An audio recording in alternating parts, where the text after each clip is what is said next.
जय माता दी। राधे राधे दोस्तों, कैसे हैं आप सभी। उम्मीद करते हैं आप सभी एकदम बढ़िया होंगे, खुश होंगे। माता रानी की कृपा आप सभी पर हमेशा बनी रहे। दोस्तों, नवरात्रि का चौथा दिन माँ कुष्मांडा देवी की पूजा की जाती है और इस दिन विधि विधान से माँ दुर्गे की आराधना होती है। भक्त उन्हें मिठाई के भोग, फल, मालपुआ अर्पित करते हैं। माँ कुष्मांडा को मालपुआ का भोग अर्पित किया जाता है और इस दिन इनकी पूजा करने से हमारी सभी मनोकामनाएं पूर्ण होती है और हमारे हर कार्यों में आने वाली बाधाएं वो भी दूर होती है। देवी पुराणों के अनुसार विद्यार्थियों को नवरात्रि के दिन कुष्मांडा देवी की पूजा अवश्य करनी चाहिए, इससे उनकी बुद्धि में विकास होता है। तो चलिए दोस्तों, आप सभी को सुनाते हैं माता कुष्मांडा देवी की कहानी। नवरात्रि के चौथे दिन कुष्मांडा देवी की पूजा आराधना की जाती है, उनकी कहानी सुनी जाती है। अगर कहानी पसंद आए दोस्तों तो वीडियो को लाइक आप सभी जरूर कर दीजिएगा। देवी कुष्मांडा दुर्गा माता का चौथा रूप है। देवी भगवत पुराण में उनकी महिमा का वर्णन है।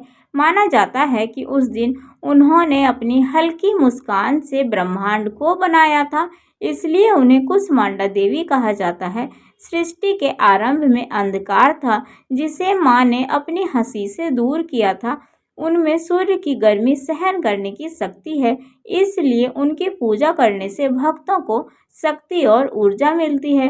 माँ कुष्मांडा का स्वरूप बहुत ही खास है। उन्हें दिव्य और अलौकिक माना जाता है। वह शेर पर सवार होती हैं। उनकी 8 भुजाएं हैं जिनमें अस्त्र होते हैं। माँ कुष्मांडा हमें जीवन में शक्ति देती है। कुष्मांडा माता शेर पर सवारी करती है। उनकी 8 भुजाओं में अलग अलग चीजें हैं।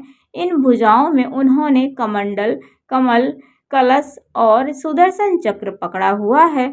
माँ का यह रूप हमें जीवन शक्ति प्रदान करने वाला माना गया है। माँ का यह रूप हमें जीवन जीने की शक्ति देता है। माँ कुष्मांडा का रूप बहुत ही दिव्य है। यह हमें शक्ति और प्रेरणा देता है।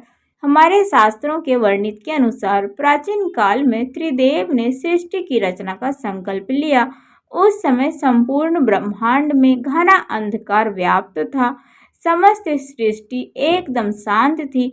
ना ही कोई संगीत, ना तो कोई ध्वनि, केवल एक गहरा सन्नाटा था। इस स्थिति में त्रिदेव ने जगत जननी आदि शक्ति माँ दुर्गा से सहायता की याचना की। जगत जननी आदि शक्ति माँ दुर्गे के चौथे स्वरूप माँ कुष्मांडा ने तुरंत ही ब्रह्मांड की रचना की। कहा जाता है कि माँ कुष्मांडा ने अपनी हल्की मुस्कान से सृष्टि का निर्माण किया। माँ के चेहरे पर फैली हुई मुस्कान से संपूर्ण ब्रह्मांड प्रकाशमय हो गया। इस प्रकार अपनी मुस्कान से ब्रह्मांड की रचना करने के कारण जगत जननी आदि शक्ति को माँ कुष्मांडा के नाम से जाना जाता है। माँ की महिमा अद्वितीय है। माँ का निवास स्थान सूर्य लोक है। शास्त्रों के अनुसार माँ कुष्मांडा सूर्य लोक में निवास करती हैं। ब्रह्मांड की सृष्टि करने वाली माँ कुष्मांडा के मुखमंडल पर जो तेज है वही सूर्य को प्रकाशमान बनाता है। माँ सूर्यलोक के भीतर और बाहर हर स्थान पर निवास करने की क्षमता रखती हैं। माँ के मुख पर एक तेजोमय आभा प्रकट होती है, जिससे समस्त जगत का कल्याण होता है। उन्होंने सूर्य के समान कांति में तेज का आवरण धारण किया हुआ है। यह तेज केवल जगत जननी आदि शक्ति माँ कुष्मांडा द्वारा ही संभव है। तो दोस्तों बोलिए कुष्मांडा देवी की जय। ये थी कुष्मांडा माता की कहानी। आप सभी को कैसी लगी? अगर कहानी पसंद आई हो दोस्तों तो वीडियो को लाइक आप सभी जरूर कर दिया करिए। चैनल पर जो भी नए आते हैं सब्सक्राइब, कमेंट, शेयर कर लीजिए दोस्तों। तो चलिए मिलते हैं आप सभी से अगले वीडियो में। राधे राधे, हर हर महादेव, जय माता दी।